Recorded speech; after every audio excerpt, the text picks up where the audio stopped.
जैसे हमारे कोर्स का नाम जो है वो डिस्क्रीट मैथमेटिक्स है, तो डिस्क्रीट मैथमेटिक्स है क्या, सबसे पहले तो हम ये देखेंगे। डिस्क्रीट मैथमेटिक्स से भी पहले हमें डिस्क्रीट का जो वर्ड है ना, इसको अंडरस्टैंड करेंगे कि डिस्क्रीट का क्या मीनिंग है। मतलब डिस्क्रीट डाटा होता है कुछ हमारे पास, कुछ कॉन्टिन्यूस डाटा होता है। तो वो इन दोनों के दरमियान हम जो है वो डिफरेंस पहले तो देखेंगे कि ये क्या डिफरेंस है, क्या चीज़ है जो डिस्क्रीट क्या है और कॉन्टिन्यूस हमारे पास क्या है।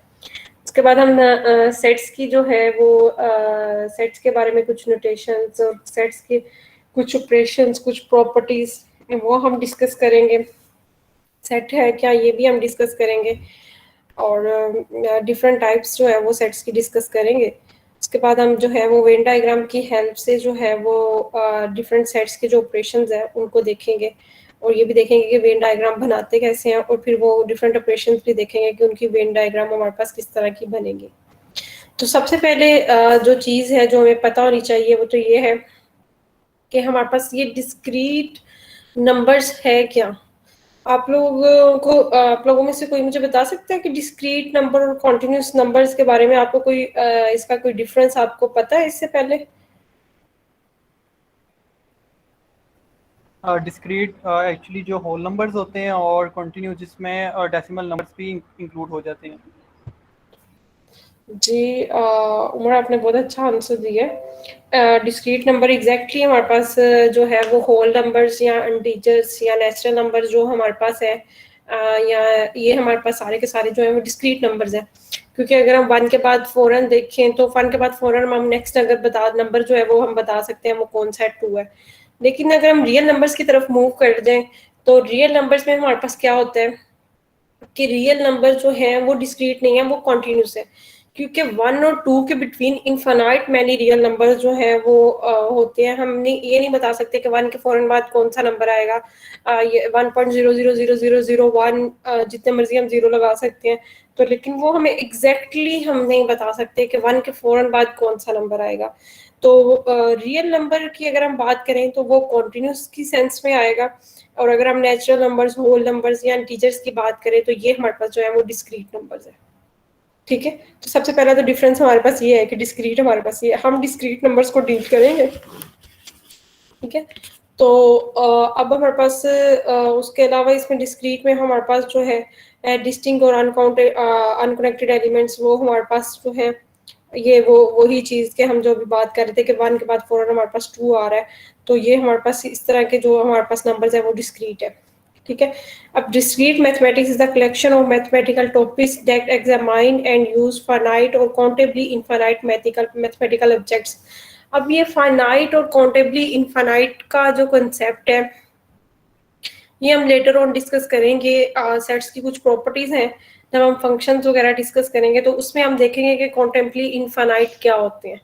ठीक है, तो मतलब एक तो हमारे पास सेट्स होते हैं फाइनाइट, एक होते हैं हमारे पास इनफाइनाइट। ये तो दो चीजें हमें ऑलरेडी ही पता है, लेकिन हमें काउंटेबली इनफाइनाइट का नहीं पता कि वो क्या होते हैं हमारे पास। मतलब बेसिकली ये इनफाइनाइट के आगे सब डिवीजन है। जो इनफाइनाइट सेट्स होते हैं ना, उनकी भी आगे दो टाइप्स आ जाती हैं। कुछ उसमें काउंटेबल होते हैं, कुछ अनकाउंटेबल होते हैं, लेकिन वो किस तरह से फाइंड आउट करते हैं वो हम लेटर ऑन डिस्कस करेंगे। अभी हम उस चीज की तरफ जो है वो मूव नहीं कर रहे, वो एक लंबी डिस्कशन है। अभी हम सबसे पहले तो ये देखने जा रहे हैं कि सेट्स है क्या। Well defined collection of distinct objects. ठीक है, तो ये हमारे पास दो चीजें इसकी डेफिनेशन में इंपॉर्टेंट है। एक तो हम जो कह रहे हैं कि वेल डिफाइंड कलेक्शन है, और दूसरी हम क्या कह रहे हैं कि डिस्टिंक्ट ऑब्जेक्ट्स की जो है ये कलेक्शन है, तो इसको हम कहेंगे कि ये हमारा क्या बन जाएगा, सेट बन जाएगा। ठीक है, जो पार्ट होते हैं सेट के उसको हम क्या कहेंगे, उसके एलिमेंट्स कहेंगे। और इसको जो है वो हम डिफरेंट फॉर्म्स में जो है वो सेट को हम रिप्रेजेंट कर सकते हैं। उसमें one of them is roster method या डिस्क्रिप्टिव मेथड भी इसको कहते हैं, कि इसमें हम डिस्क्रिप्टिव फॉर्म में जो है सारे के सारे एलिमेंट्स को जो है वो करली ब्रेसिस के अंदर जो है वो इनक्लोज कर देते हैं, और उनको हम एक्सप्रेस कर रहे होते हैं। For example set of vowels है, तो हमें पता है कि हमारे पास टोटल जो है वो वॉवल्स कितने होते हैं, 5 वॉवल्स है हमारे पास, ए ई आई ओ यू। ठीक है। तो सेट ऑफ वॉवल्स में हमारे पास बेसिकली हम ये कह सकते हैं कि इसके 5 मेंबर हैं या 5 एलिमेंट हैं जिनको हमने लिख दिया है।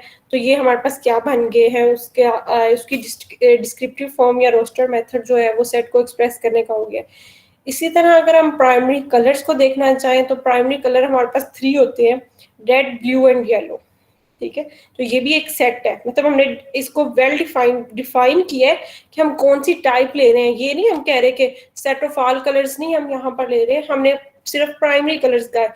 इसी तरह हम सेट ऑफ ऑल अल्फाबेट्स नहीं ले रहे थे, उसको हमने वेल डिफाइन किया है, उसकी डिफाइनिंग की है कि हम उसमें से जस्ट वोवल्स ले रहे हैं। इसी तरह कलर्स में भी हमने इसको वेल डिफाइन कर दिया उसको कि हम कौन सी टाइप ले रहे हैं, प्राइमरी कलर्स ले रहे हैं। ठीक है। अब जो सेट्स के एलिमेंट्स होते हैं इसको हम किस तरह से रिप्रेजेंट कर सकते हैं। A belongs to the set of vowels. अब ए कोई एलिमेंट है, अगर ये सेट ऑफ वोवल्स से हमारे पास बिलोंग कर रहा है तो हम इसके लिए जो नोटेशन यूज की जाती है वो ये है कि A belongs to set of, A belongs to, ये जो साइन है इसको बिलोंग्स टू रीड करते हैं हम, A belongs to set of vowels. और जे हमें पता है कि वोवल्स में कंटेन नहीं है, नहीं करता, तो वोवल से बिलोंग नहीं करता। तो इसको हम किस तरह से एक्सप्रेस करेंगे, J does not belongs to set of vowels. ठीक है। तो ये हमारे पास जो है वो इस तरह हम सेट के मेंबरशिप और नॉन मेंबरशिप एलिमेंट्स की इस तरह से वो हम डिफाइन कर सकते हैं कि ये सेट में है या नहीं है। इसको मैथमेटिकली इस तरह से हम एक्सप्रेस करते हैं। उसके बाद एक हमारे पास मेथड है सेट बिल्डर नोटेशन। ये बस बेसिकली इस मेथड से अगर हम सेट को एक्सप्रेस कर रहे हो तो हम उसको मैथमेटिकली टर्म्स में लिखते हैं। ठीक है। मतलब हम पहले तो हम सारे के सारे उसके एलिमेंट लिख रहे थे ना, यहाँ पर हम वो सारे के सारे एलिमेंट्स नहीं लिखेंगे। हम बताएंगे कि इस सेट के अंदर इस टाइप के एलिमेंट्स है, वो कंडीशन उस पर लगा देंगे। अब यहाँ पर इसको हम अगर रीड करना चाहें इस स्टेटमेंट को तो हम इस तरह से रीड करेंगे, a is equal to x such that x belongs to x, वो s sorry x belongs to s, मतलब x हमारे पास एलिमेंट्स कहाँ से आ रहे हैं, s में से, और ये p of x इस कंडीशन को जो सेटिस्फाई कर रहे होंगे वो एलिमेंट्स हम ले रहे हैं। ठीक है।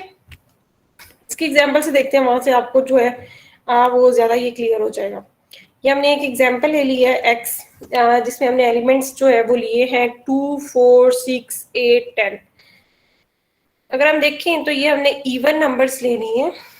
ठीक है। और इवन नंबर हमने कहाँ से कहाँ तक लिए हैं, 2 से 10 तक, मतलब 2 और 10 भी इंक्लूड है, और इसके बिटवीन जितने भी इवन नंबर आ रहे हैं वो सारे के सारे हमने यहाँ पर ले लिए हैं। तो हम यहाँ पर क्या कह देंगे कि n belongs to z, n integer से बिलोंग कर रहे हैं। लेकिन अगर हम जस्ट ये लिखेंगे n बिलोंग्स टू z, अगर हम जस्ट ये लिखे तो इसका मतलब है फिर तो वो इनफाइनाइट इंटीजर्स है, अगर इस पर कोई कंडीशन नहीं है तो। लेकिन नेक्स्ट सच डेट के बाद हम इस पे जो कंडीशन है वो लिखने जा रहे हैं कि n इज इवन एंड, और सेकंड हमारे पास कंडीशन क्या है कि कौन से इवन नंबर्स बिटवीन 2 एंड 10। ठीक है। 2 और 10 के बिटवीन जितने भी इवन नंबर्स आएंगे 2 और 10 को इंक्लूड करते हुए वो सारे के सारे इस सेट x में हमारे पास जो है वो आ जाएंगे।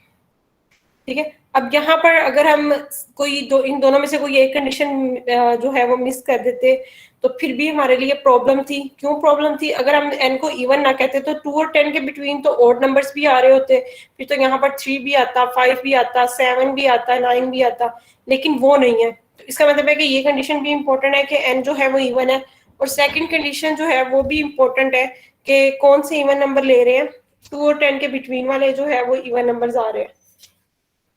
तो ये दोनों कंडीशंस जो है वो हमारे पास जो है वो इक्वली इम्पोर्टेंट है, दोनों अगर होंगी तभी ये पूरी तरह हम इस सेट को जो है वो एक्सप्रेस कर सकते हैं। ठीक है।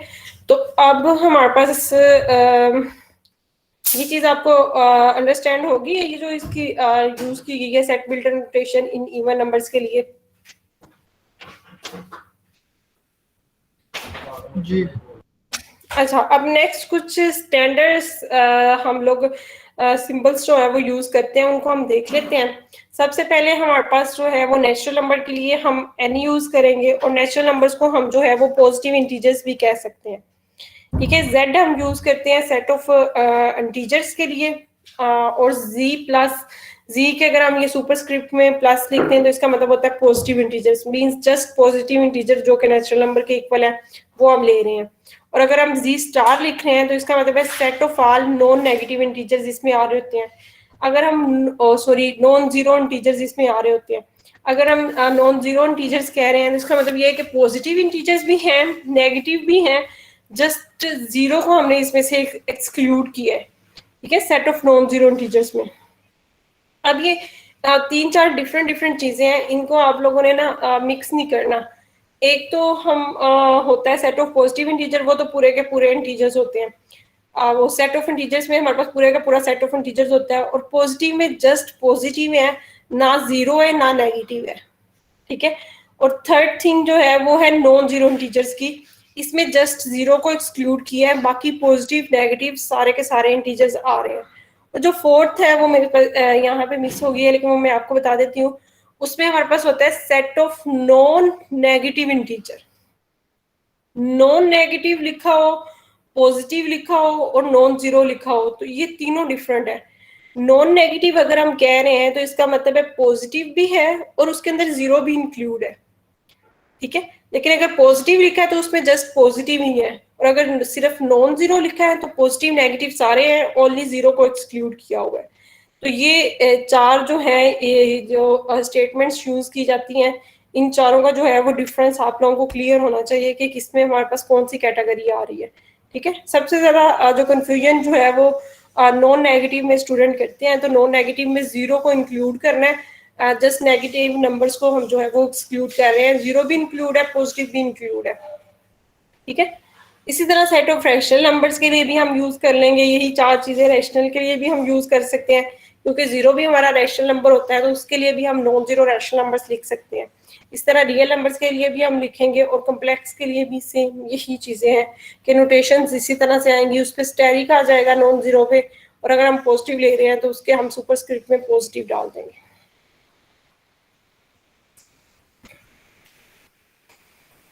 ठीक है। अब हम सबसेट का कॉन्सेप्ट देख लेते हैं।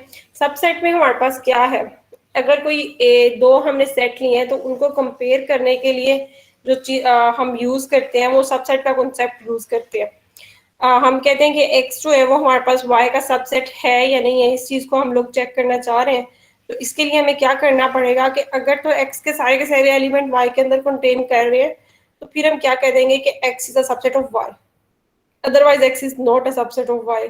और अगर यही दोनों चीजें जो है वो हमने इसकी नोटेशंस भी लिख दी हैं कि सबसेट के लिए हम ये नोटेशन यूज करेंगे, और अगर ये सबसेट नहीं है x जो है वो y का, तो फिर उसके लिए हम ये नोटेशन जो है ये सेकंड वाली जो है ये यूज करेंगे कि x is not a subset of y, ठीक है। अब नेक्स्ट जो है वो हमारे पास क्या है, एग्जाम्पल इसकी हम देखने जा रहे हैं। x y और z, यहाँ पर हमने जो है वो तीन सेट कंसीडर किए हैं, और इसके लिए हम देखने जा रहे हैं कि हमारे पास क्या कंडीशन जो है वो होल्ड करती है। यहाँ पे हम एक चीज तो यहाँ पे हम क्लियरली देख सकते हैं कि ये जो x और y के दरमियान क्या रिलेशनशिप है, कि y के अगर हम एलिमेंट देखें तो वो सारे के सारे x के अंदर कंटेन कर रहे हैं, तो इसका मतलब है कि y is a subset of x। अब y और z का अगर हम रिलेशनशिप देखना चाहें तो इसमें हमारे पास कोई भी एलिमेंट जो है वो कॉमन नहीं है, ना ही x और z में कोई भी एलिमेंट कॉमन है, तो इन दोनों का भी आपस में कोई रिलेशनशिप नहीं है सबसेट के लिहाज से, और y और z का भी आपस में, मतलब इन तीनों का आपस में कोई रिलेशनशिप नहीं है। अगर हम इन दोनों सेट्स का x और y का z के रिस्पेक्ट से देखें कोई, तो कोई भी रिलेशनशिप एग्जिस्ट नहीं कर रहा, ठीक है। अब हमने उससे नेक्स्ट जो है सबसेट तो हमने देख लिया। अगर x के सारे एलिमेंट हम कह रहे हैं y में कंटेन कर रहे हैं, तो x y का क्या होगा, सबसेट होगा। तो y को x का भी क्या कहेंगे, y को x का हम कहेंगे सुपरसेट। जिसके अंदर हमारे पास सारे एलिमेंट कंटेन कर रहे होते हैं वो सुपरसेट होता है, ठीक है। तो y हमारा x का क्या बन जाएगा, सुपरसेट बन जाएगा।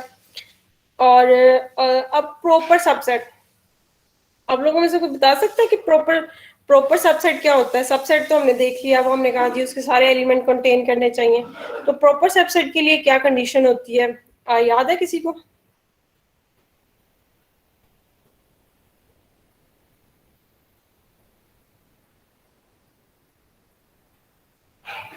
वाई में एक एलिमेंट ऐसा होना चाहिए जो एक्स ना हो। तो फिर कौन किसका प्रॉपर सबसेट होगा? एक्स प्रॉपर सबसेट होगा वाई का। बिल्कुल एग्जैक्टली यही हमारे पास डेफिनेशन है प्रॉपर सबसेट की, कि x हमारे पास y का प्रॉपर सबसेट तब होगा जब y में एटलीस्ट वन एलिमेंट हो जो कि हमारे पास क्या हो, x में ना हो। मतलब एटलीस्ट वन की कंडीशन है, इसका मतलब है कि वन से ज्यादा तो जितने मर्जी हो सकते हैं ना, लेकिन कम से कम एक एलिमेंट ऐसा जरूर हो जो कि एक्स में हो लेकिन वो वाई में हो लेकिन एक्स में वो ना हो। ठीक है, एटलीस्ट वन एलिमेंट ऐसा जरूर होना चाहिए, मतलब उसमें इक्वालिटी की कंडीशन होल्ड ना करे। हर सेट अपना भी तो सबसेट होता है ना, तो वो हर सेट अपना प्रॉपर सबसेट नहीं होता, लेकिन हर सेट अपना इटसेल्फ अपना भी सबसेट होता है, उसमें इक्वालिटी की कंडीशन होल्ड कर रही होती है। इसीलिए जब हम पहले नोटेशन यूज कर रहे थे तो ये सबसेट और इक्वल, इसको हम इस तरह से रीड करते हैं, सबसेट और इक्वल। लेकिन प्रॉपर सबसेट में इसको हम just as a subset read करते हैं, X is a subset of Y, मतलब X is a proper subset of Y. तो फिर हमारे पास इसमें इक्वालिटी की जो है ये लाइन जो हम यूज कर रहे होते हैं, ये इक्वालिटी के लिए होती है कि पॉसिबल है कि वो उसके इक्वल भी हो। ये लाइन हम प्रॉपर सबसेट में यूज नहीं कर सकते क्योंकि हमने यहाँ पर इस कंडीशन को एक्सक्लूड कर दिया। ठीक है, तो इसके अब यहाँ पर एग्जांपल हम देख सकते हैं, एक्स और वाई हमने दो सेट्स ले लिए हैं। एक्स हमने सेट ऑफ वॉवल्स ही ले लिया है और वाई वाला सेट में हमने एक एलिमेंट एक्स्ट्रा ले लिया है, ये स्मॉल वाई। आपको ये बात पता है कि जो हमारे पास सेट्स होते हैं उनको हम कैपिटल अल्फाबेट से रिप्रेजेंट कर रहे होते हैं, और जो सेट्स के एलिमेंट्स होते हैं अगर उसमें हमने अल्फाबेट्स लिए हुए हैं तो वो स्मॉल अल्फाबेट्स जो हैं या स्मॉल लेटर्स जो है वो हम यूज कर रहे होते हैं। तो यहाँ पर हमने जो एक एक्स्ट्रा एलिमेंट लिया है वो y है, और this y does not belongs to x, it means कि हमारे पास x is a proper subset of y, लेकिन ये हमारे पास एक एलिमेंट हमें ऐसा मिल गया जिसकी वजह से हमने इसको कह दिया कि ये इसका क्या बन रहा है, प्रॉपर सबसेट बन रहा है। ठीक है, अब नेक्स्ट इक्वालिटी। दो सेट इक्वल तब होते हैं जब सबसे पहली बात तो ये कि दोनों सेट्स में जो नंबर ऑफ एलिमेंट्स हैं वो इक्वल हो। ठीक है, नंबर ऑफ एलिमेंट्स इक्वल हो और फिर वो एलिमेंट्स की नेचर भी सेम हो। ठीक है, तो फिर उन दोनों सेट्स को हम जो है वो क्या कहेंगे कि वो हमारे पास जो है वो सेट्स इक्वल है। अब मैथमेटिकल अगर हम प्रूफ कर रहे हैं या हम डिफरेंट प्रूफ्स भी करेंगे इसमें, अगर हमें इक्वल शो करना है तो उसके लिए हमें ये करना पड़ता है कि अगर हमने एक्स और वाई दो सेट्स को इक्वल शो करना चाह रहे हैं तो हमें ये करना पड़ेगा कि एक्स को वाई का सबसेट प्रूफ करना पड़ेगा और वाई को हमें प्रूफ करना पड़ेगा कि वो हमारा क्या है, एक्स का सबसेट है। अगर ये दोनों कंडीशन हम प्रूव कर देते हैं तो फिर ही हमारा जो एक्स है वो वाई के इक्वल होगा, अदरवाइज जो है वो हमारा एक्स वाई के इक्वल नहीं हो सकता। ये हम प्रूफ्स के लिए ये कंडीशन यूज करते हैं और इसको अपने याद रखना है, जब हम प्रूफ्स करेंगे वहां पे हमारी ये चीज जो है वो काम भी आएगी कि अगर हम दो सेट्स को इक्वल शो करना चाह रहे हैं तो हम क्या करें कि पहले फर्स्ट वाले को एक्स को वाई का सबसेट प्रूव कर दें, फिर वाई को एक्स का प्रूफ कर दें, तो वो हमारा प्रूफ ये दोनों कंडीशन अगर सेटिस्फाई कर रहे हैं सेट्स तो वो दोनों हमारे इक्वल हो जाएंगे। यहाँ पे हमने इसके एग्जाम्पल देख लेते हैं। जो फर्स्ट वाली एग्जाम्पल है इसमें हमारे पास क्या आ रहा है, 1 2 3 है और जो सेकंड वाला सेट है वो 2 3 1 एलिमेंट्स है। तो इसका मतलब है कि यहाँ से हमें ये पता चल रहा है कि ये दोनों सेट्स इक्वल है, इनमें जो इंट्रीज हैं वो भी इक्वल है, 1 2 3 ही है, इसमें भी 1 2 3 इंट्रीज हैं और इसमें भी 3 एलिमेंट्स है, इसमें 3 एलिमेंट्स है, तो ये दो सेट्स हमारे पास एग्जैक्टली इक्वल है। तो यहाँ से हमें एक बात तो ये पता चल रही है कि सेट्स में जो है ना वो ऑर्डर इम्पोर्टेंट नहीं होता, मतलब सेट में एलिमेंट्स का ऑर्डर जो है वो मैटर नहीं करता कि कौन सा एलिमेंट हमने पहले लिखा है कौन सा बाद में लिखा है, वो तो हम अपनी आसानी के लिए ज्यादातर जो है वो इसको जो है वो असेंडिंग ऑर्डर में ही जो है वो लिखते हैं सेट्स को, लेकिन ऑर्डर सेट में मैटर नहीं करता, एलिमेंट्स की पोजीशन जो है वो चेंज हो सकती है but still these two sets are equal. Okay, next हमारे पास ये रेड ब्लू येलो, ये एक्स वाला हमने सेट ले लिया और वाई को हमने क्या कह दिया है, वाई को हमने कह दिया कि C such that C is a primary colour. Y पे हमने क्या लगा दी, कंडीशन लगा दी। ठीक है, इसको उसी फॉर्म में जैसे हमने ऊपर हमने वो लिखी थी वॉवल्स के लिए हमने कंडीशंस देखी थी सेट बिल्टर नोटेशन में, वही चीज हमने यहाँ पर जो है वो इसके लिए यूज कर ली, ये जैसे इवन के लिए देखी थी, तो मतलब वो कंडीशन की फॉर्म में लिख लिया। तो एक्चुअली जब हम उसको एक्सप्रेस करेंगे तो सेट ऑफ प्राइमरी कलर्स जो हैं वो यही 3 कलर्स हैं जो हमने एक्स में लिए हुए हैं, तो इसका मतलब है ये दोनों सेट जो है वो हमारे पास क्या हो जाएंगे, इक्वल सेट्स हो जाएंगे। अब नेक्स्ट हम देखने जा रहे हैं एम्प्टी सेट या नल सेट, ये हमारे पास क्या होता है। ठीक है, सबसे पहले तो इसको रिप्रेजेंट कैसे करते हैं, इसको हम फाइव से रिप्रेजेंट करते हैं, या ब्रेसिस, एम्प्टी ब्रेसिस हम लिख लेते हैं, उसके अंदर कुछ भी नहीं होता हमारे पास। तो वो ये दोनों नोटेशंस जो हैं ये एम्प्टी सेट को रिप्रेजेंट करने के लिए यूज की जाती हैं। ठीक है, तो एम्प्टी सेट होता किस तरह का सेट है? ऐसा सेट होता है जिसमें कोई भी एलिमेंट नहीं होता। ठीक है, if it contains no element तो then that set is called the empty set. और फिर इसमें बहुत इसकी इम्पोर्टेंट प्रॉपर्टी है एम्प्टी सेट की कि ये हमारे पास सबसेट होता है एवरी सेट का। कोई भी अगर हम सेट ले रहे हैं तो एम्प्टी सेट उसका क्या होगा? सबसेट होगा। ठीक है, तो ये हमारे पास ये प्रॉपर्टी हमें याद रखनी है एम्प्टी सेट का सबसेट होने की। उसके बाद ये इनफाइनाइट और फाइनाइट सेट देख लेते हैं जिसमें हमारे पास फाइनाइट नंबर ऑफ एलिमेंट्स हों, उस सेट को हम फाइनाइट कहेंगे। ठीक है, और अगर हमारे पास इनफाइनाइट किसी सेट में नंबर ऑफ एलिमेंट हो तो वो सेट हमारा इनफाइनाइट होता है। जैसे अभी हमने एग्जांपल्स डिस्कस की प्राइमरी कलर्स की, वॉवल्स की, और तो ये सेट्स जो है ये हमारे पास फाइनाइट सेट है। और बाकी जो नेचुरल नंबर है, इवन नंबर्स है या इंटीजर्स है या रियल नंबर्स है, वो सारे के सारे इनफाइनाइट सेट्स हैं। अगर हम उस पर कोई कंडीशन अप्लाई कर दें तो फिर हो सकता है कि हमें आउटपुट में कोई फाइनाइट सेट मिल जाए। जैसे ऊपर हमने एग्जांपल देखी थी इवन नंबर्स की, तो हमने 2 और 10 के बिटवीन हमने इवन नंबर ले लिए थे, तो वो हमें एक फाइनाइट सेट मिल गया था जिसमें हमारे पास एलिमेंट्स ले तो हम इंटीजर से ही ले रहे थे, लेकिन हमने उस पर एक कंडीशन अप्लाई कर दी, तो उस कंडीशन को अप्लाई करने के बाद जो हमें उसका सबसेट मिला इंटीजर्स का, वो हमें एक फाइनाइट सेट मिल गया। ठीक है, लेकिन इटसेल्फ अगर वो पूरे का पूरा सेट हम इंटीजर्स का कंसीडर कर लेते तो वो हमारे पास एक इनफाइनाइट सेट था। इसी तरह रियल नंबर, हमारे पास रैशनल, इररेशनल नंबर, ये सारे के सारे इनफाइनाइट सेट्स हैं। अच्छा, अब एम्प्टी सेट के बारे में आप लोग मुझे आपकी क्या थिंकिंग है कि एम्प्टी सेट फाइनाइट होगा या इनफाइनाइट होगा? फाइनाइट ही होगा, उसमें कुछ हाल ही है, कुछ है ही नहीं उसमें तो। सही, एम्प्टी सेट फाइनाइट होगा। ठीक है, और इसकी कार्डिनैलिटी, हम कार्डिनैलिटी की डेफिनेशन के बाद देखते हैं। कार्डिनैलिटी किसी सेट की या जो ऑर्डर है वो number of element present in that set होता है। कोई भी सेट उसमें जितने नंबर ऑफ एलिमेंट्स हों उसको सेट की हम कहते हैं कि ये सेट की कार्डिनैलिटी है, या समटाइम ऑर्डर का वर्ड भी यूज किया जाता है कि order of that set. For example ऐसा हमने एक फाइनाइट सेट लिया है जिसमें डिस्टिंक्ट एलिमेंट्स हैं, एन हमारे पास डिस्टिंक्ट एलिमेंट्स हैं, और यहाँ पर ये जो एन है ये वही चीज है जो मैं आपको बता रही थी कि ये नॉन नेगेटिव इंटीजर है। मतलब 0 हो सकती है इनकी वैल्यू या पॉजिटिव हो सकती है, एक तो बात ये, और दूसरी बात ये कि ये इंटीजर वैल्यू होगी। ठीक है, कभी भी रियल नंबर नहीं हो सकता। मतलब ऐसे थोड़े एलिमेंट्स होते हैं किसी सेट में कि 1.5 एलिमेंट नहीं, या तो 1 होंगे एलिमेंट्स या 2 होंगे एलिमेंट्स, डिस्क्रीट नंबर्स ही होंगे, ये कॉन्टिन्यूस नहीं होता। मतलब ये इंटीजर वैल्यू होती है एन। ठीक है, और ये नॉन नेगेटिव इंटीजर है। कभी भी नेगेटिव में भी सेट की कार्डिनैलिटी जो है वो नहीं जा सकती, 0 हो सकती है। और 0 किस सेट की कार्डिनैलिटी होगी ये मैं आपसे पूछूंगी। सोचें इस बारे में कि 0 कभी किसी सेट की कार्डिनैलिटी हो सकती है। नल एक सेट है सेट की क्या कह रहे हैं? नल सेट की एग्जैक्टली, नल सेट जो है उसकी कार्डिनैलिटी जो है वो 0 होती है।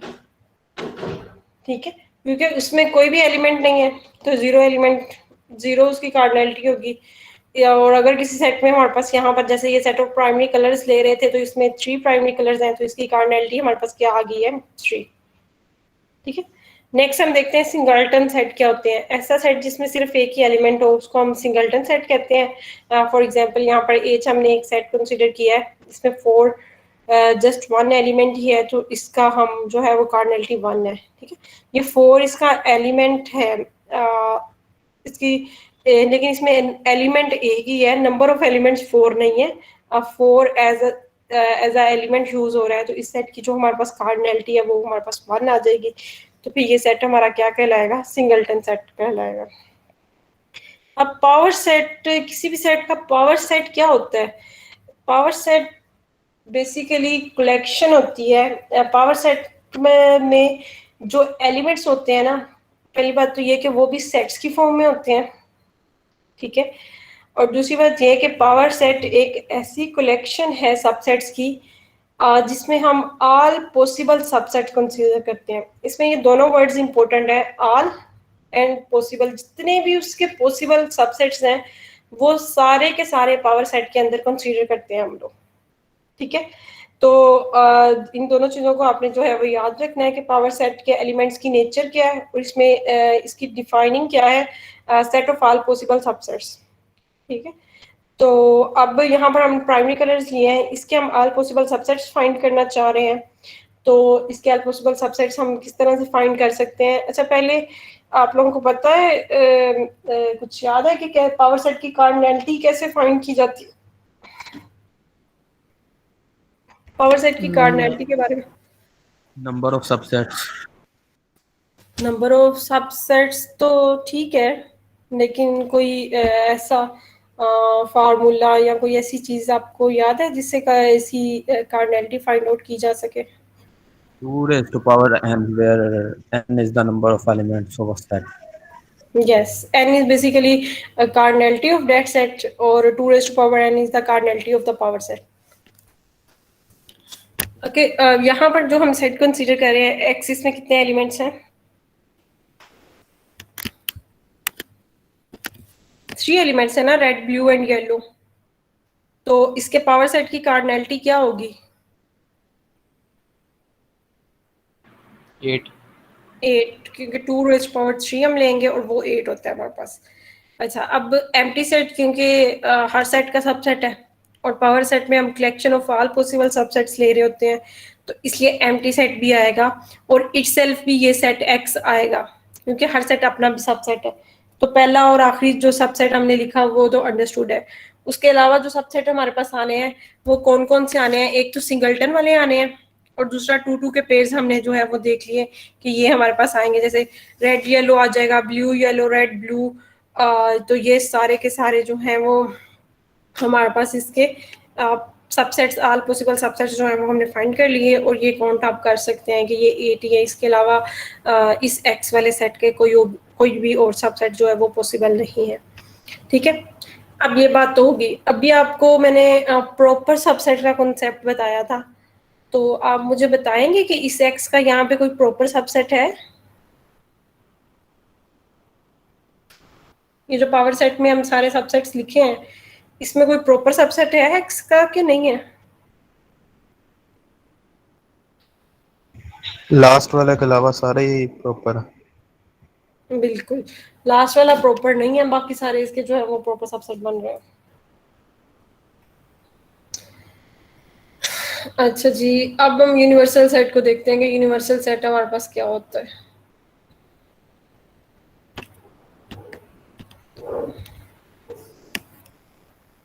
यूनिवर्सल सेट में बेसिकली जितने भी सेट्स हमारे पास अंडर कंसीडरेशन होते हैं ना एट अ टाइम, तो उन सब का जब हम यूनियन ले लेना तो वो हमारा बन जाता है यूनिवर्सल सेट, ठीक है। मतलब हम अगर at a time set of even number और इवन ओड नंबर्स को डिस्कस कर रहे हैं, तो इनका जो यूनियन हम लोग ले लेंगे तो वो पूरे का पूरा हमारे पास जो है सेट ऑफ नंबर्स आ जाएगा। तो वो इस केस में हमारे पास जो यूनिवर्सल सेट है वो सेट ऑफ रियल नंबर्स हो जाएगा। इसी तरह अगर हम पॉजिटिव इंटीजर्स और नेगेटिव नॉन नेगेटिव इंटीजर्स ले रहे हैं और नेगेटिव इंटीजर्स ले रहे हैं, तो फिर इसका अगर हम यूनियन लेंगे तो उस केस में हमारे पास जो यूनिवर्सल सेट है वो कंप्लीट सेट ऑफ इंटीजर्स हो जाएगा। तो मतलब ये किसी एक सिचुएशन में तो फिक्स होता है, लेकिन अगर हम वेरी कर देंगे सिचुएशंस तो यूनिवर्सल सेट जो है वो उसके अकॉर्डिंग जो है वो चेंज होते जाते हैं। लेकिन किसी एक सिचुएशन में ही अगर हम रहेंगे तो उस पर ही डिफरेंट ऑपरेशंस, कोई 2 सेट्स हमने ले लिए, उस पर डिफरेंट ऑपरेशंस अप्लाई करते जा रहे हैं, तो उसके लिए यूनिवर्सल सेट जो है वो फिक्स ही रहेगा, ठीक है। अब वेन डायग्राम क्योंकि हमने बनानी है तो इसमें हमें यूनिवर्सल सेट और वो सेट दोनों चाहिए होते हैं। तो इसमें हमारे पास जो है जो यूनिवर्सल सेट है उसको हम इस एक स्केयर से रिप्रेजेंट करते हैं, एक स्केयर बनाते हैं, उससे हम यूनिवर्सल सेट को रिप्रेजेंट कर रहे होते हैं। यहाँ पर ये जो यू है, ये सॉरी स्केयर नहीं, रेक्टेंगल, यहाँ पर जो यू है ये हमने एक रेक्टेंगल बनाई है जिसको हमने यू से रिप्रेजेंट किया है, और ये जो सर्कल हमने बनाया है ये हमारा सेट एक्स है जो कि हमने सबसेट लिया हुआ है किसका, यू का, ठीक है। जो शेडेड रीजन होता है, ये ग्रे वाला रीजन जो है वो हमें रिप्रेजेंट कर रहा है कि ये एक्स का पोर्शन है, या अगर हमको इस पे ऑपरेशन अप्लाई करेंगे तो उसके अकॉर्डिंग फिर हमें वो रीजन जो है वो शेड करना पड़ेगा, वो भी हम आगे देख लेते हैं।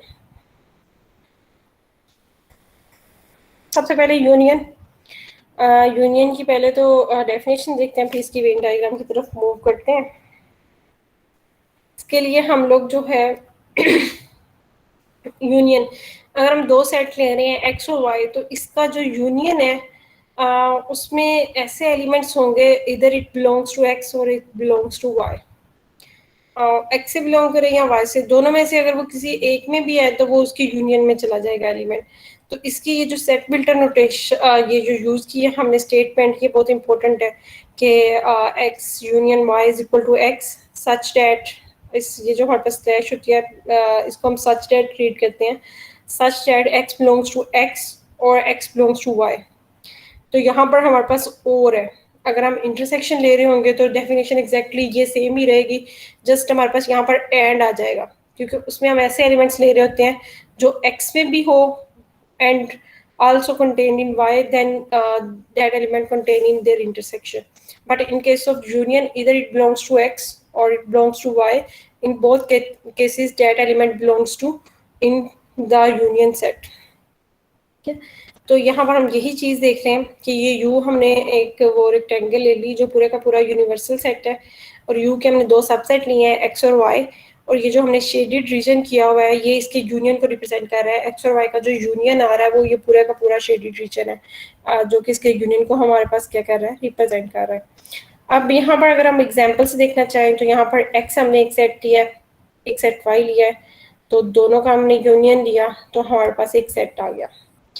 अब मुझे ये बताएं कि ये एक्स और वाई में कोई एलिमेंट कॉमन नजर आ रहा है आपको?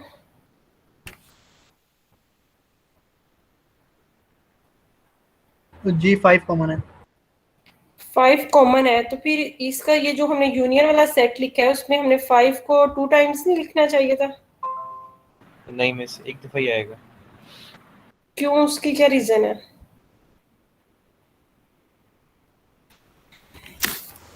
क्योंकि वेन डायग्राम में तो एक दफा ही आ रहा है ना मैम। नहीं, ये रीजन नहीं है। सेट डिस्टिंक्ट एलिमेंट्स होते हैं मैम। बिल्कुल, क्योंकि अगर हम दो सेट्स का यूनियन लेते हैं तो वो भी एक सेट ही होता है ना, तो सेट में तो एलिमेंट डिस्टिंक्ट होते हैं, तो फिर रिपीट तो नहीं हो सकते ना, डिस्टिंक्ट एलिमेंट्स ही लेंगे, रेपिटेशन तो अलाउ ही नहीं है सेट में। ये तो हमने पहली बात ही ये की थी कि सेट में रेपिटेशन अलाउ नहीं है, इसकी रीजन ये है। अब इंटरसेक्शन देख लेते हैं। इंटरसेक्शन में मैंने आपको क्या कहा था कि यहाँ पर जो इसकी हमारे पास ये सेट बिल्टर नोटेशन होगी एग्जैक्टली यूनियन वाली है, जस्ट यहाँ पर और की प्लेस पे एंड आ जाएगा, क्योंकि यहाँ पर हम वो इंटरसेक्शन में एलिमेंट लेते हैं जो एक्स और वाई दोनों में कंटेन कर रहे हो, तो ये हमारे पास एक्स और वाई दोनों में कंटेन कर रहा है, तो जो इन दोनों का रीजन जो है वो कॉमन है वो हमने शेड कर दिया, ठीक है। और एग्जाम्पल हमने वही वाली लिया जो हमने यूनियन के लिए ली थी, तो इसके इंटरसेक्शन में कितना एलिमेंट्स आ रहे हैं, जस्ट 1 एलिमेंट आ रहा है। इसका मतलब है कि इसका इंटरसेक्शन जो है वो सिंगलटन सेट है, ठीक है। अब मैं आपसे एक बात कहने जा रही हूँ, इसको जरा गौर से अंडरस्टैंड करिएगा, देखिएगा जरा कि ये जो x का इंटरसेक्शन ले रहे हैं आप y के साथ, इसमें इसकी इंटरसेक्शन वाला जो सेट आ रहा है इसकी कार्डिनैलिटी क्या है?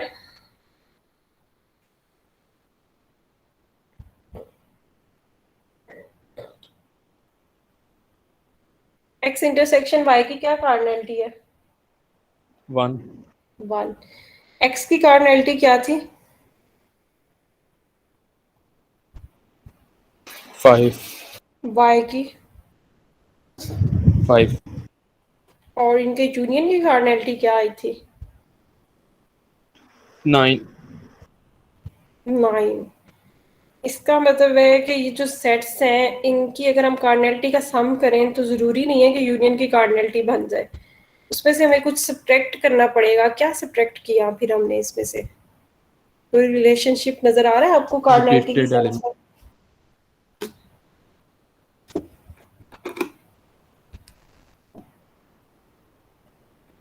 रिपीटेड को माइनस कर दिया। इंटरसेक्शन की जो कार्डिनैलिटी थी उसको हमने क्या कर दिया, उसको हमने निकाल दिया, सब्ट्रैक्ट कर दिया। इसमें से सम हमने लिया है एक्स और वाई का, एक्स और वाई का सम हमारा 10 आया है, ठीक है। तो यूनियन की हमें कार्डिनैलिटी फाइंड करनी है, तो हम क्या करेंगे कि एक्स और वाई का सम तो कर रहे हैं, लेकिन हमें देखना पड़ेगा कि इन दोनों में कुछ कॉमन तो नहीं है। अगर कुछ कॉमन है तो वो जो कॉमन वाला पार्ट है ना, वो उसकी कार्डिनैलिटी फाइंड करनी पड़ेगी, मतलब इंटरसेक्शन की कार्डिनैलिटी देखनी पड़ेगी कि क्या है। तो जो इंटरसेक्शन की कार्डिनैलिटी आ रही है उसको हम इन दोनों के सम की जो कार्डिनैलिटी ले रहे थे उसमें से सब्ट्रैक्ट कर देंगे तो हमें यूनियन की एग्जैक्टली कार्डिनैलिटी मिल जाएगी। मतलब यूनियन को फाइंड किए बगैर भी हम बता सकते हैं कि यूनियन में कितने एलिमेंट्स आएंगे। ये बात आपको समझ आई है?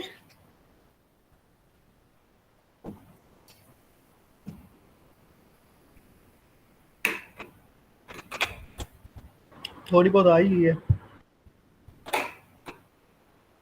थोड़ी बहुत ही ना, इसको पूरी समझ आनी चाहिए आपको।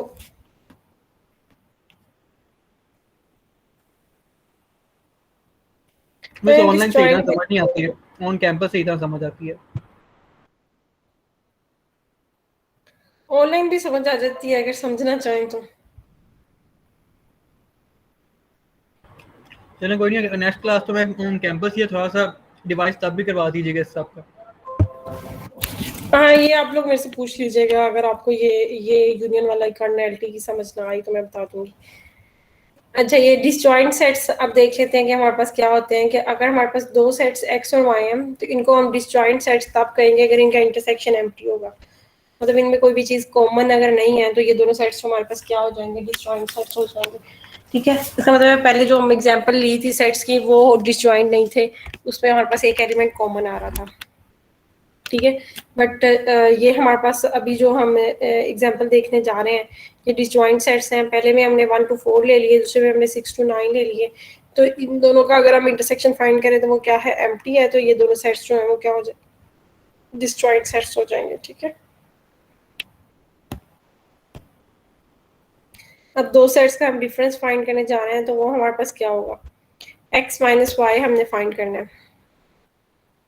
अब ऐसे एलिमेंट्स इसमें आएंगे x के जो y के अंदर कंटेन नहीं करते, मतलब y वाले एलिमेंट्स को x में से हमने एक्सक्लूड कर देना है। तो फिर ये हमारे पास जो है वो क्या बन जाएगा, अगर हम इसको वेन डायग्राम से भी देखें तो x के ऐसे एलिमेंट्स जो y के अंदर कंटेन, मतलब ये वाला पोर्शन जो है वो हमने इसको एक्सक्लूड कर दिया और जस्ट x का वो वाला पोर्शन हमने शेड किया जो y और x में कॉमन नहीं है। ठीक है, तो ये इसका हो गया, डिफरेंस हो गया। इसी तरह y का भी x से हम डिफरेंस ले सकते हैं। ये हमने एग्जांपल ली है, x लिया इसमें, एक y लिया हमने, x हमने a b c d लिया और y हमने c d e f लिया है। तो हमने इसमें क्या कहा कि x माइनस वाई हम फाइंड आउट कर रहे हैं तो वो हमारा क्या आ रहा है, a b आ रहा है, क्योंकि c और d जो है वो x और y में कॉमन थे तो x में से हमने c और d को जो है वो निकाल दिया, बाकी हमारे पास जस्ट जो है वो a और b आ गए। ठीक है, और उसके बाद हमारे पास y माइनस एक्स हम कर रहे हैं तो उसमें हमारे पास क्या होगा कि हम अब y में से हम x वाले एलिमेंट को एक्सक्लूड कर देंगे, a और b हमारा निकल जाएगा, वो बाकी सॉरी c और d हमारा निकल जाएगा, बाकी हमारे पास जस्ट जो है वो e और f रह जाएगा y में से। तो ये डिफरेंस हम इस तरह से फाइंड करते हैं। डिफरेंस हम इसलिए डिस्कस कर रहे थे क्योंकि हमने नेक्स्ट कम्प्लीमेंट का कॉन्सेप्ट डिस्कस करना था, और कम्प्लीमेंट बेसिकली जो है वो डिफरेंस ही होता है यूनिवर्सल सेट से। जिस सेट का हमने कम्प्लीमेंट फाइंड करना होता है उस सेट को हम यूनिवर्सल सेट से सब्ट्रैक्ट कर देते हैं यूनिवर्सल सेट में से। ठीक है, तो ये हमारे पास x with respect to the universal set u। अब इसके कम्प्लीमेंट को रिप्रेजेंट करने के लिए हम दो नोटेशंस यूज कर सकते हैं, या तो ये हम बार यूज करते हैं या समटाइम्स हम इसके सुपरस्क्रिप्ट में जो है वो स्मॉल c जो है वो हम यूज कर लेते हैं, तो वो भी कम्प्लीमेंट के लिए जो है वो नोटेशन यूज की जाती है। अब कम्प्लीमेंट को हम किस तरह से सेट बिल्डर नोटेशन में लिखेंगे, इसमें हमारे पास क्या आएगा, x belongs to u but x does not belongs to x। ठीक है, मतलब x यहाँ पर हम ले तो सबसेट ही रहे हैं u का, लेकिन अगर हम x का कम्प्लीमेंट फाइंड कर रहे हैं तो x के सारे एलिमेंट्स को एक्सक्लूड कर देंगे, उसके अलावा यूनिवर्सल सेट में जितने भी एलिमेंट्स होंगे वो सारे के सारे उसके कम्प्लीमेंट में आ जाएंगे। ठीक है, यहाँ पर हमने एग्जांपल देख लेते हैं। यू वाला सेट हमने लिया हुआ है, A to F अल्फाबेट्स लिए हुए हैं और X में हमने C D E F ले लिया है।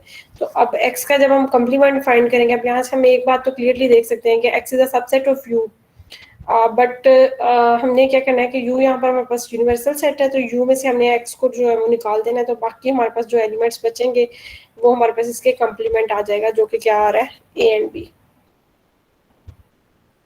अब सेट पे जो है वो कुछ ऑपरेशंस जो है वो यहाँ पर लिए हैं, ये दो वेन डायग्राम्स बनाई हैं।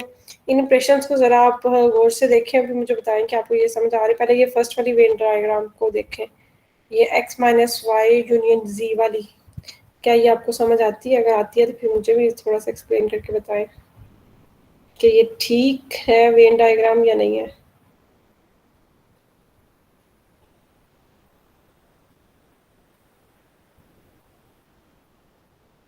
ऑपरेशन इसका नीचे मेंशन है, जिस ऑपरेशन की वेन डायग्राम बनाई गई है। 3 सेट्स इसमें लिए हुए हैं, x y एंड z।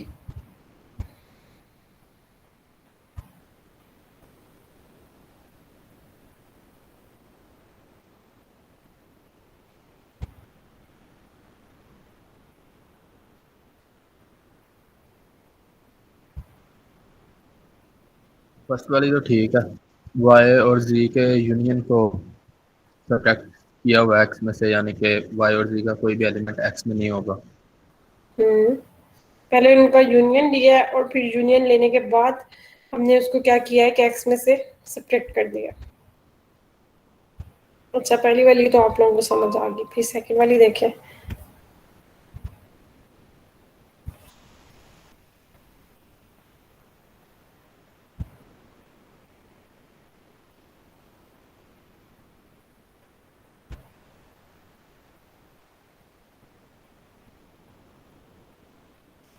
इसमें पहले एक्स और वाई का यूनियन लिया और फिर उसमें से दोनों का जो यूनियन सेट आया उसमें से जेड के एलिमेंट्स को निकाल दिया। ये भी सही है। तो मतलब आपको ये वाली वेन डायग्राम भी समझ आ गई है, गुड हो गया। अच्छा, अब नेक्स्ट हम जो है वो ऑर्डर पेयर का कॉन्सेप्ट डिस्कस करने जा रहे हैं।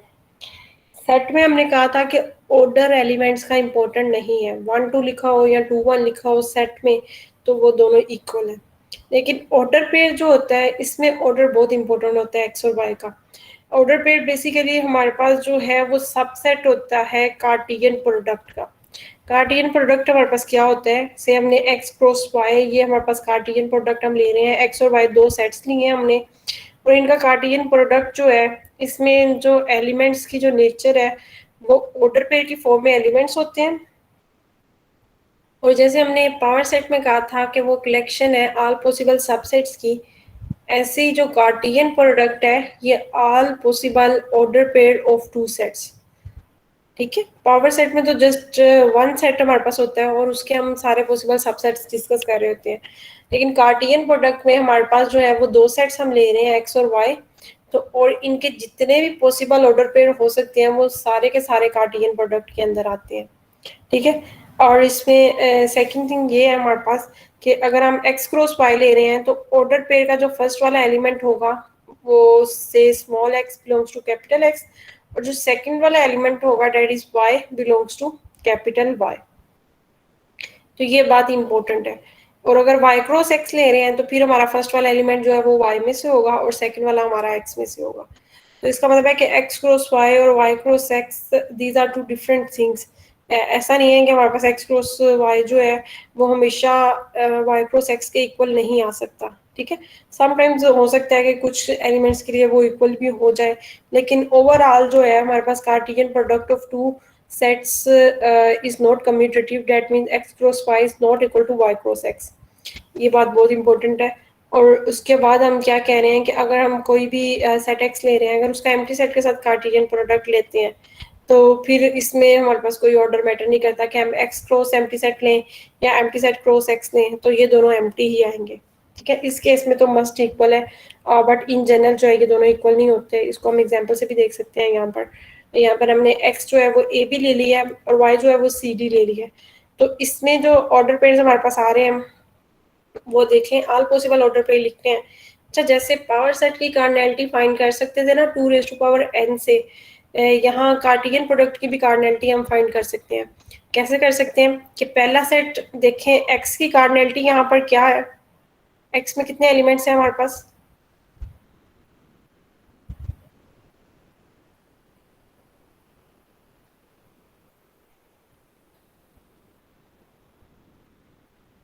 सो तो नहीं गए सब?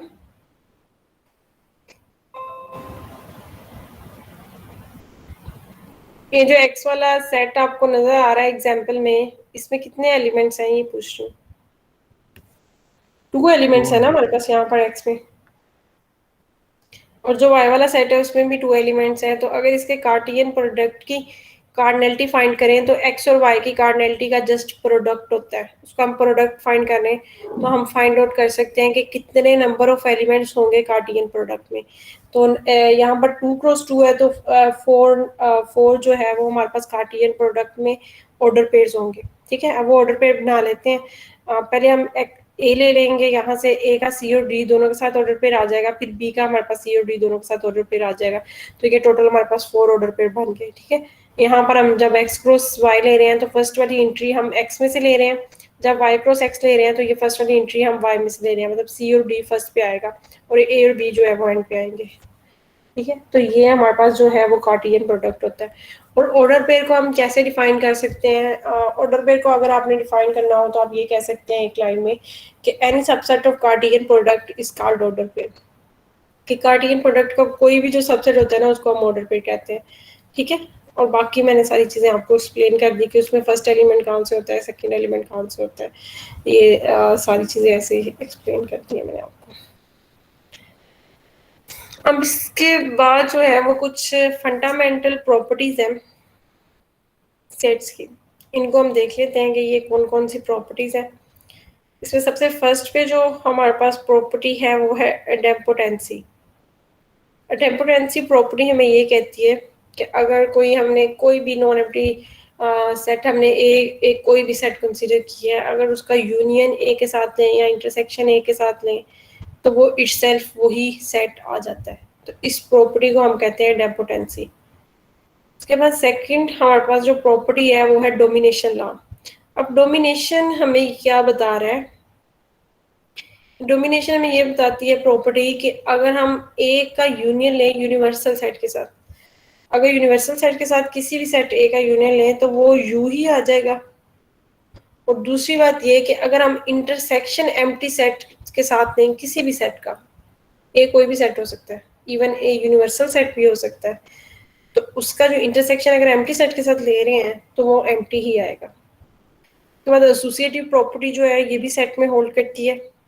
ठीक है, और आइडेंटिटी लॉ को मैं आपको थोड़ा सा एक्सप्लेन कर देती हूँ डिटेल में। सबसे पहले तो ये कि आइडेंटिटी होती क्या है, ये चीज़ इम्पोर्टेंट है।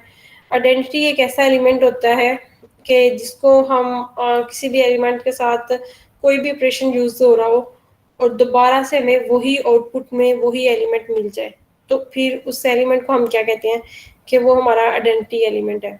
फॉर एग्जांपल अगर हम नंबर्स में बात करें तो नंबर से पहले चलिए आपको एक प्रैक्टिकल एग्जांपल दे देती हूँ कि अगर हम फोटोकॉपी मशीन जो हम यूज़ करते हैं वो एज अ आइडेंटिटी एलिमेंट हमारे पास यूज़ होती है, क्योंकि जिस चीज़ को हम कॉपी कर रहे होते हैं वो एग्जैक्टली सेम हमारे पास आउटपुट में आ जाती है। ठीक है, तो अगर हम नंबर्स में देखें तो अगर हम ऑपरेशन ले रहे हैं एडिशन का, तो ऐसा कौन सा नंबर है जिसको हम किसी भी नंबर से ऐड कर लें तो आउटपुट में सेम वही ओरिजिनल नंबर आ जाएगा जिसमें हम वो नंबर ऐड कर रहे हैं? ऐसा कोई नंबर है ऐसा?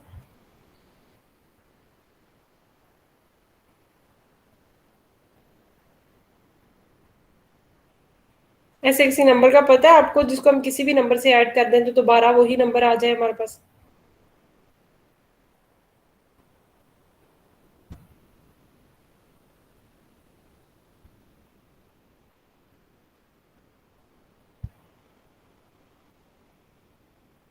जीरो।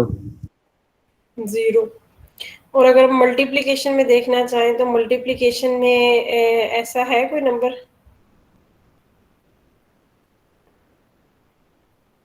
जी बिल्कुल, वन हमारे पास एक ऐसा नंबर है कि अगर हम उसको किसी भी नंबर से ऐड कर दें किसी भी नंबर के साथ तो दोबारा से हमारे पास जो है वही नंबर हमें रिटर्न में मिल जाता है।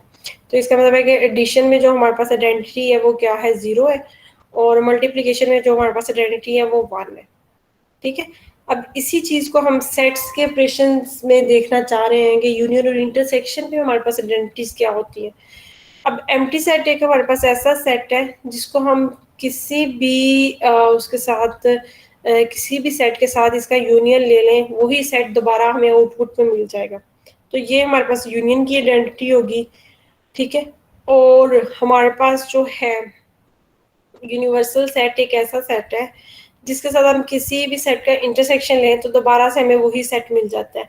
तो जो इंटरसेक्शन में हमारे पास आइडेंटिटी आ रही है वो हमारे पास यूनियन आ रहा है, ठीक है। वो सॉरी यूनिवर्सल सेट आ रहा है। यूनिवर्सल सेट की हम किसी के साथ भी जो है वो इंटरसेक्शन लें किसी भी सेट के साथ तो दोबारा से वही सेट जो है वो हमें आउटपुट में मिल जाता है। इसके अलावा सेट में कम्यूटेटिव प्रॉपर्टी यूनियन के लिहाज से भी और इंटरसेक्शन के लिहाज से दोनों के रिस्पेक्ट से जो है ये होल्ड करती है, ठीक है। और नेक्स्ट प्रॉपर्टी जो है वो हमारी है डिमॉर्गन्स लॉ। डिमॉर्गन लॉ जो है ये भी हमारे पास जो है वो सेट्स में होल्ड करता है, ठीक है। यहाँ पर जो हम बार यूज कर रहे हैं ये हमारे पास कम्प्लीमेंट के लिए यूज कर रहे हैं। A union B whole complement जो है वो हमारे पास इक्वल होता है A complement intersection B complement. इसी तरह अगर हम A intersection B whole complement ले रहे हैं और इसका हम लोग जो है वो आउटपुट देखें तो डिमॉर्गन्स लॉ में कहता है कि ये हमें A complement union B complement दे देगा। मतलब ये बेसिकली यूनियन को इंटरसेक्शन में चेंज कर देता है अगर कम्प्लीमेंट हम सेपरेट कर रहे हैं, और इसी तरह इंटरसेक्शन को हमारे पास क्या कर देता है डिमॉर्गन लॉ यूनियन में चेंज कर देता है, ठीक है। उससे नेक्स्ट जो है वो हमारे पास दो तरह के डिस्ट्रीब्यूटिव लॉ हैं। पहले में हमारे पास जो है वो इंटरसेक्शन जो है वो डिस्ट्रीब्यूट हो रहा है और सेकंड में हमने कहा है कि ये यूनियन डिस्ट्रीब्यूट हो रहा है। इसको तो एक्सप्लेन करने की जरूरत नहीं है, hopefully you can understand. Intersection किस तरह से डिस्ट्रीब्यूट हो रहा है ये आपको समझ आ रही है ना। इसको एक दफ़ा देख लें मैम, अगर नहीं आता तो मैं बता देती हूँ।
डिस्ट्रीब्यूशन इनकी समझ आ गई आपको?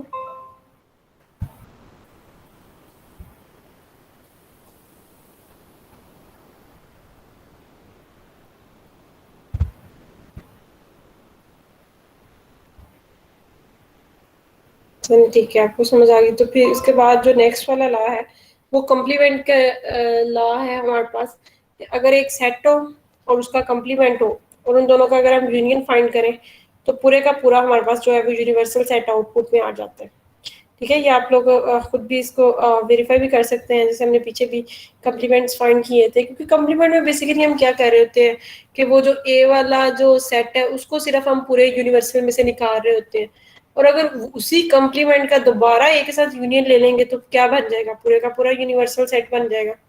लेकिन अगर हम इंटरसेक्शन लें किसी सेट के कम्प्लीमेंट का उस सेट के साथ तो वो हमें एक एम्प्टी सेट देगा, ठीक है। अब उसके अलावा हमारे पास क्या है कि अगर हम एम्प्टी सेट का कम्प्लीमेंट लें तो वो पूरे का पूरा यूनिवर्सल सेट आ जाएगा, और अगर यूनिवर्सल सेट का कम्प्लीमेंट लेंगे तो वो हमारे पास एम्प्टी आ जाएगा, ठीक है। ये चार प्रॉपर्टीज कम्प्लीमेंट्स की है। और लास्ट प्रॉपर्टी जो हमारे पास है वो है इन्वोल्यूशन। ये प्रॉपर्टी आपने पहले भी देखी होगी लेकिन आपको इसका नाम नहीं पता होगा। इसमें हमारे पास क्या होता है कि अगर हम डबल कम्प्लीमेंट ले लेते हैं किसी सेट का तो वही सेट दोबारा हमें रिटर्न में मिल जाता है, क्योंकि जब एक दफा हम उसका कम्प्लीमेंट ले रहे होते हैं तो बेसिकली क्या हो रहा होता है कि ए वाला पार्ट हम एक्सक्लूड कर रहे हैं, बाकी यूनिवर्सल सेट का सारा पार्ट आ जाता है, ठीक है। जब सेकेंड टाइम कम्प्लीमेंट लेंगे तो उसमें जो सिर्फ ए वाला पार्ट हमने एक्सक्लूड किया हुआ था अब वो ए वाला पार्ट आ जाएगा, और बाकी जो बाहर वाला सारा यूनिवर्सल सेट का पार्ट था उसको हम क्या कर देंगे, निकाल देंगे। तो इसका मतलब है कि हमारे पास जो है कोई भी सेट हो, अगर उसका हम डबल कम्प्लीमेंट फाइंड आउट कर लें तो फिर हमारे पास क्या हो जाएगा, वही सेट इटसेल्फ जो है वो हमारे पास रिटर्न में मिल जाएगा हमें। अब इसमें कोई भी आप लोगों को कन्फ्यूजन है तो पहले वो डिस्कस कर लें, फिर मैं आप लोगों को बताती हूँ कि आज का काम क्या है।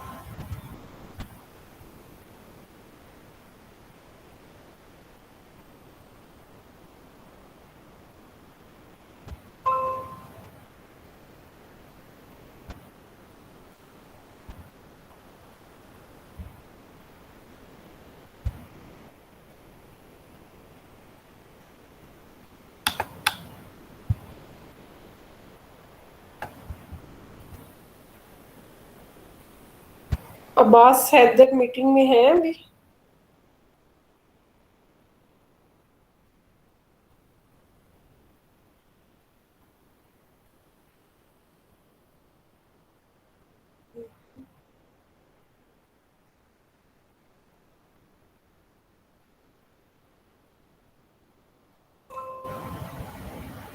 कोई कंफ्यूजन नहीं है आप लोगों को इसमें?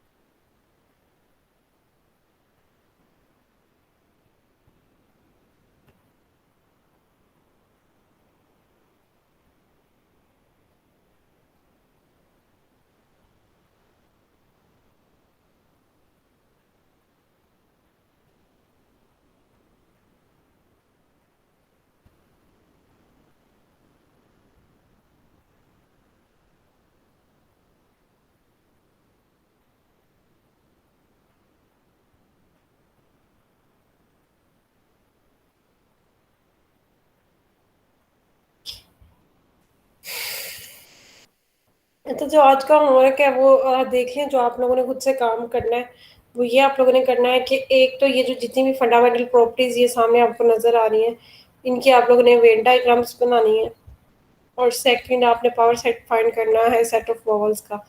वो मैं असाइनमेंट इधर गूगल क्लासरूम में आपको असाइन कर दूंगी, और आपने वो नेक्स्ट फ्राइडे से पहले पहले जो है वो आपको मतलब थर्सडे तक आपने सबमिट करवानी है, मतलब क्लास से पहले पहले वो आपने असाइनमेंट जो है वो सबमिट करवा देनी है। उसमें आपने एक तो ये वेन डायग्राम्स बनानी है और दूसरा बस पावर सेट फाइंड करना है सेट ऑफ वोवल्स का। तो मैं इंस्ट्रक्शंस में लिख दूंगी, वो आप लोग जो है वो गूगल क्लासरूम में सबमिट करवाइएगा। बाकी उसके अलावा कोई भी आपको कन्फ्यूजन है तो डिस्कस कर लेना इसे। मैम गूगल क्लासरूम का कोड देते हैं या फिर मुझे ऐड कर दें काइंडली। क्या कह रहे हैं आप मुजफ्फर? मैम मैं कह रहा हूँ कि गूगल क्लासरूम का कोड शेयर कर दें काइंडली। आप गूगल क्लासरूम में ऐड नहीं है? नो मैम मैं ऐड नहीं हूँ। तो मीटिंग आपने कैसे ज्वाइन की? मैम मैंने लिंक लिया था।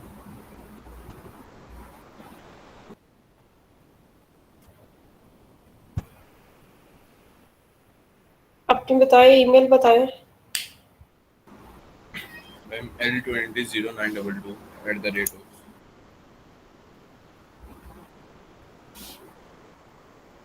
मुझे समझ नहीं आई क्या कह रहे हैं, थोड़ा सा मतलब L200922 @lahore.edu.pk।